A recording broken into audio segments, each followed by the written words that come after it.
بسم الله الرحمن الرحيم الحمد لله رب العالمين والعاقبة للمتقين ولا عدوان إلا على الظالمين الحمد لله رب العالمين marka hore Ilaahay subhanahu wa ta'ala baan u shukrinaa inaan galabta ku afuray nabadgelyo iyo barwaaqo iyo roob inoo da'ay inkastoo laga sheegayo magaalada qaybteedina xogaa khasaare geystay alxamdulillah rabbil caalamiin Ilaahay waan ugu shukrinaa inta kadib ujeedada aan halka u nimi galabta aan ugu afuray waxa weeye afuradaas oo soo abaabuleen anigoo ah Maxamed Cismaan kana mid ah xildhibaanada golaha deegaanka iyo gudoomiyihii isxilqaamayaasha gudoomiye Axmed Saalix aan ugu talagalay mahadcelin iyo dhiirigelin dhalinyaradii shaqada adag ka soo qabatay degmada Baran ee gobolka Sanaag shaqooyinkaas oo ujeedooyin fara badan lahaa ama siyaabo badan oo kala duwanaa ayaanu sameynay inaan galabta halkay nagula afuraan uguna mahad celino xoogoodii ay maxay sida volunteerka nugula shaqeynayeen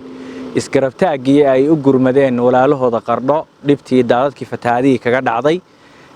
waqtigooda qaaliga iyo ajiibada ay noo yimaadeen marka hore uga mahad celinayna aad iyo aad bay dhalinyaradu ugu mahadsan yihiin way mudnaayeen inta iyo in ka badanba in loo qabto oo loo fidiyo balse waa hordhac ma hatii ugu horeysay insha Allah taala waxaan filayaa bulshada degmada ku dhaqan dhalinyaradaasi shaqooyinka ay qabteen marxaatiga ka in sidan oo kale gogol loogu fidiyo loogu mahad celinayo Ilaahay subhanahu wa ta'ala waxaan u weydiinayaa miisaanka xasanaadka in Ilaahay ajirkoodii iyo sidii waqtigii ay geliyeen in maanta maalin uga khayr badan ay helaan baan Ilaahay subhanahu wa ta'ala uga rajaynayaa dhalinyaradani waxyaabaha ay qabteen oo ka qayb qaateen waxa koow ka ahaa gurmadkii baladweyne oo ay qabteen oo isu taageen oo runtii rag badan hadda halka fadhiyaan oo uu ka mid yahay Cabdiraxmaan Khaliif shaqadaas aad isugu taagay oo qabtay oo gudbiyay shaqadii labaad ee magaalada laga qabtay waxay dhirayntii oo Cabsaaq Daarood iyo Maxamed Cabdiqaasin iyo rag ay ku jiraan ay ka mid yihiin inala joogaan oo magaalada la dhireeyay oo iska kaashanayeen iyaga dhalinyaro magaalada iyo maamulka degmadu shaqadii saddexaad ee la qabtay waxay ahayd qoladii Daryeel Foundation afuri qof ama qoys saamay qof ama qoys Daryeel Foundation oo xilligii Ramadaantii shaqada aad qabtay talaabadii xigtay waxay ahayd in shaqadaas soo socotay Facebookii koowaad bixiyeen inay hakiyaan oo aanu dhamaantii ka wada qayb qaadano gurmadkii Qardho oo si aad arkayseen 6 gaari oo noocyo badan isugu jira aan ku gudbinay intaas oo shaqo dhalinyaradii qabatay ee gobolka ka qabatay ee sida volunteerka u qabatay oo intii aan ka gaari kareynay ayaan ugu talagalay afuradan galabta inaan u qabanno inta maqan ee aanu haleeli weynay ee magaalada jirta ama daafaha magaalooyinka kale jirtana sidaas leeg baanu qalbiga uga soconaa iyagana ugu mahad celinaynaa ninkiin halkan nala joogni wuxuu nagala mid yahay mid halkan goobtan jooga shaqadaana qaybta ka qabtay isagana halkiisa ayaan ugu mahad celinaynaa ujeedada iyo maxay isu imaatika afurkan intaas ahaa mahad celin iyo inaan dhalinyarada ku dhiirigelino shaqada adag ay qabteen inta harsan ay waajibkeeda u gutaan waxaan halkan baaq uga jeedinayaa dhammaan dhalinyarada Soomaaliyeed gaar ahaan gobolka Sanaag in gobolkeeni dhalinyaro firfircoon oo u soo jeeda ay maxay tahay shaqo adag ka hayaan in wax allaaliyo wixii dhinaciina aad ka qaban kartaan ee taageera inaad dhalinyarada soo garab istaagtaan sidoo kale waxaan ilaahay inaan u mahad celiyo qoladii guddiga COVID-19 oo inagala joogo Dr. Ibrahim Madoobe oo iyaguna shaqo adag oo volunteer ah haya oo meeshii sameeyay karatiinka iyagana sidaas leeg ayaan ugu mahad celinaynaa dhaqaatiirta dhalinyarada ee soo qaybtood soo qalinjibiyay qaybna hadda wax yar u harsan yihiin iyagana aad iyo aad baan ugu mahadnaqayaa intaasaan kaga baxaya insha Allah taala aad iyo aad baan mahadsantiin dhamaantiin assalaamu calaykum waraxmatullaahi bismillah walhamdulillah wa sallallahu ala sayyidina muhammadin wa ala alihi wa sahbihi wa sallam tasliman kathiran wa ba'du ilaah subhanahu wa ta'ala ya mahadle ilaah subhanahu wa ta'ala isku kan keenay meesha tan goobta tan runtii afurkan iyo casuumaadatan waxaan halkan ugu fidinay aniga iyo xildhibaan Maxamed Cismaan Isqaloocshe waxa weeye waxaan u fidinay isxilqaamayaashii gobolka oo dhammaan iskugu jira guddigii wacyigelinta COVID-19 guddigii gurmadka Qardho mu'asasada Daryeel Foundation iyo maxaa isxilqaamayaashii gobolka intaas oo dhalinyaro ayaan halkan maanta ku casuuno isugu keenay hadafka ama ujeedka aan u casuunayna waxa weeye in looga mahad celiyo juhdiga iyo dadaalka badan ay u hayaan oo ay bulshada u qabteen runtii wax weyn ayay ka bedeleen gobolka gaar ahaan degmada Tambaran ay joogaan intaas waxaan uga dhignay inaan uga mahadcelin kaliya ilaahay subxaanahu wa ta'ala ayaa ajr iyo abaal ka siin doona annagoo ka duuleena man lam yashkuri naasa laa yashkuri Allah subxaanahu wa ta'ala inaanu shukran waa mahadsantihiin inaanu sii dhiirigelino halkaa ka sii wada hawluhu intaa kaliya maaha hawlo badan baa inoo yaal magaalada tan aynu joogno maanta roob baa ka daay roobkaasi waxyeelo geystay guryaha dumaa la sheegayaa masaajidii waxyeelay goobuu waxyeelay taasina inageena sugaysa inoo taal xanuunka ilaahayna ka badbaaday covid-19 uu soo xoogsanayaa magaaladeena weli wax laguma sheegin laakiin hawl weyn baa inoo taalo wacyigelina sidoo kale dad baahan baa jira magaalada bishii barkeysna baa lagu jira hawlahaas oo dhan maxaan ku raada waxna sugayo inoo yaala way dhalinyaroy in halka laga sii ambaqaado laga sii socdo baan insha Allah ta'ala dhalinyaro ugu baaqayaa sidoo kale intaana ilaawan halkan waxa uga faa'iideysanayaa guud ahaan dhalinyarada Soomaaliyeed uga hambaliyeeyo 15kii May oo shalay ahaa oo loo dabaaldegay maalinta dhalinyarada Soomaaliyeed ka soo wareegtay 77 sano maalintii la asaasay SYL ayaan dhammaan dhalinyarada Soomaaliyeed meel kasta joogan uga hambaliyeenaya waxaan leeyahay dhalinyarada Soomaaliyeed maanta maalintu waa maalintiini aynu ka faa'iidno Soomaaliya 170 waa dhalinyaro baa la yiraahdaa waxa maanta Soomaaliya badbaadin kara oo wax ka bedeli karana waxa weeye waa dhalinyaray aynu maxaa maanta hoggaankeena aynu qabsanno hoggaankeena oo qaadanno intaasaan u soo jeedinaya waana mahadsantihiin waxaan gaar ahaan ugu mahadcelinayaa xildhibaan Maxamed Cismaan oo igala qayb qaatay afurintan iyo barnaamijkanba dhalinyarada guud ahaan waan mahadcelinayaa waana mahadsantihiin assalaamu calaykum waraxmatullaahi wabarakaatuh bismillaahir rahmaanir rahiim alxamdulillahi rabbil aalamiin summa salaatu wasalaamu calaa ashrafil anbiyaa wal mursaliin sayyidina Muhammad wa alaa aalihi wa sahbihi ajmaciin waxaa mahad leh Allah subxaanahu wa ta'ala isu keenay madashatan ama meeshan aanu fadhino runtii waxaan u mahadcelinayaa ustaad Axmed Saalax iyo xildhibaan Maxamed Cismaan Xasan Isqolocashe oo runtii noo fidiyay gogashatan afradan ah halkan waxaanu ku fadhinaa wax weeye waa dhalinyarada haldoorka ahayd ee magaalada runtii waxa loo qabtay oo muhiimadii loo qabtay hore baa loo sheegay mar labaad iyo mar saddexaad way mahadsan yihiin ustaad Axmed iyo Maxamed Isqolocashe xildhibaankuba waxa la qabtay oo waxa weeye degmada laga qabtay siyaabo badan oo isxilqaam ah oo sidii hore looga dhawaajiyay waxa tii ugu dambeysay oo ahayd lagu jiray waa gurmadkii qardho oo runtii la gudbiyay sidoo kale waxaan wadnay ka daryeel foundation ahaan barnaamijka afur qof ama qoys aha oo laba fiisaan u kala qaadnay fiiska hore aan 25 qoys aanu gaarsiinay iyo fiiska labaad iyo 35 aan gaarsiinay Allah subhanahu wa ta'ala ayaa maxal noo suurta gashay aqbalay inaanu gaarsiino qoysaskaas danyarta ah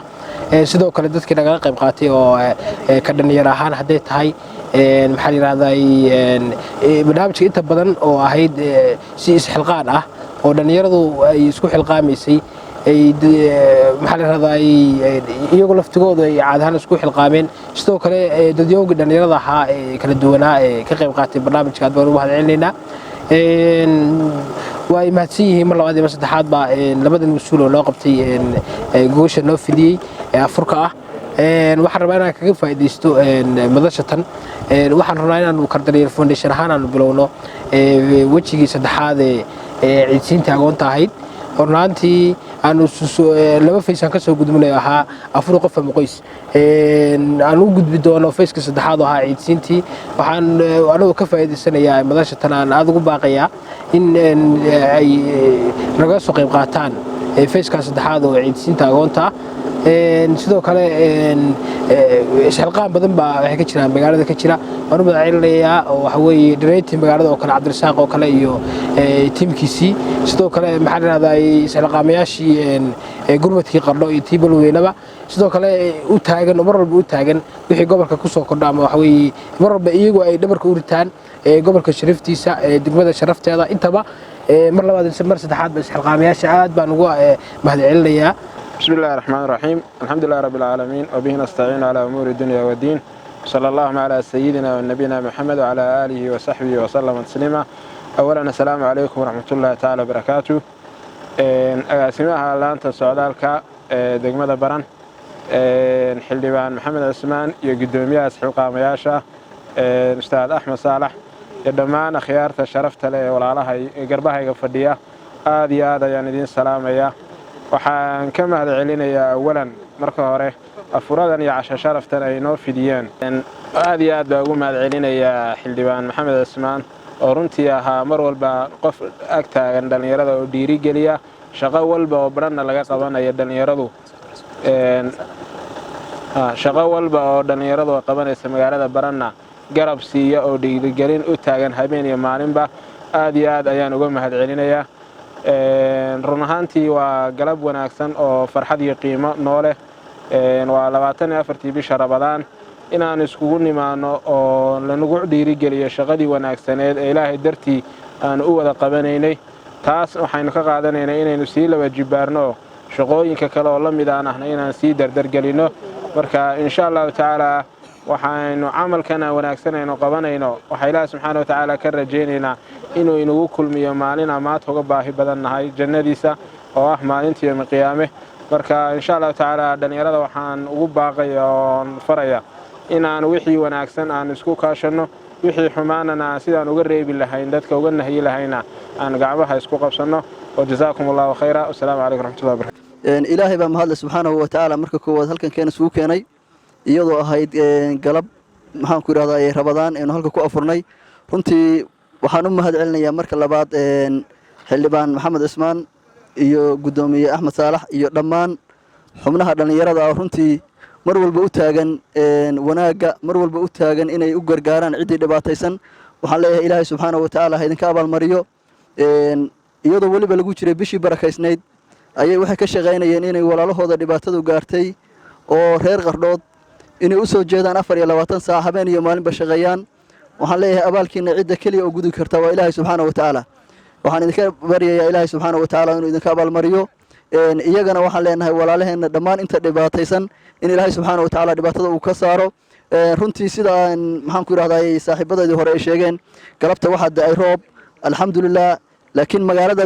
guryo badan ayaa la sheegayaa oo maxaan ku yiraahdaa sidaynu hadda ku aragnay meediyaha oo dhibaato soo gaartay waxaan leenahay insha Allah ta'ala cidii muxsiniina oo wax tari karta dadka guryaha iyo masaajidada ay wax ka noqdeen in ay wax ku soo taraan insha Allah ta'ala baan rajaynaynaa oo dhalinyaradan barnaamijyada ka shaqeynayay runtii ay ku soo hagaajiyaan waxaan leenahay Ilaahay subhanahu wa ta'ala dhammaan dadka muslimiinta u gargaaro Ilaahay xanuunada soo caalamka hareeyay oo hadda aynu ognahay caalamkii dhan kala xiray Ilaahay inaka hayo subhanahu wa ta'ala inuu ka barno 10kii dambe baan ku jirnaa aad iyo aad baa u mahadsantiin waxaan leeyahay Ilaahay baa abaalkiina gudi kara jazaakallahu khayral jazaa Ilaahay baa mahad leh subhanahu wa ta'ala oo halkan isugu keenay marka labaad waxaan u mahad celinayaa xildhibaan maxamed iyo gudoomiyaha isxilqaam gobolka Sanaag dhammaan dhalinyarada meesha isugu timi si gaar ah baan u salaamayaa shaqo adag baa la soo qabtay waxaan u mahad celinayaa dhammaan dhalinyarada isxilqaamayaasha Daryeel Foundation xildhibaan maxamed martida kale oo nagala soo qayb gashay afurkan waxaan jeclahay inaan idinku hambaleeyo hawlaha aad qabateen waxaan rabaa inaan idin sheego waa ceelo uma maqna cidna uma qodna ceelo uma qodna gobolka Sanaag maanta halkaas u maraya waxa la rabaa inaad ka qaadaan maxamed ilaa 2006 baan soo wada shaqeynay marka nin yar ha u maleynina intaasina kaftana iga haato insha Allah binaa karim waa inaynu isku tashanaa Soomaaliya maanta way isku tashatay shalay beledweyna loo gurmanay maanta Qardho shalo u gurmanaysa loo gurmanay marka Soomaaliya haday saa isu taageerto qolo walba gacan isiiso waxa weey horumar baan gaaraynaa Ilaahay xanuunka inahay dalka lagu sheegayo hayna ka duwo waana mahadsantihiin saasa waxay ku tahay 15 May dhalinyaradina loogu dabaaldego waa mahadsantihiin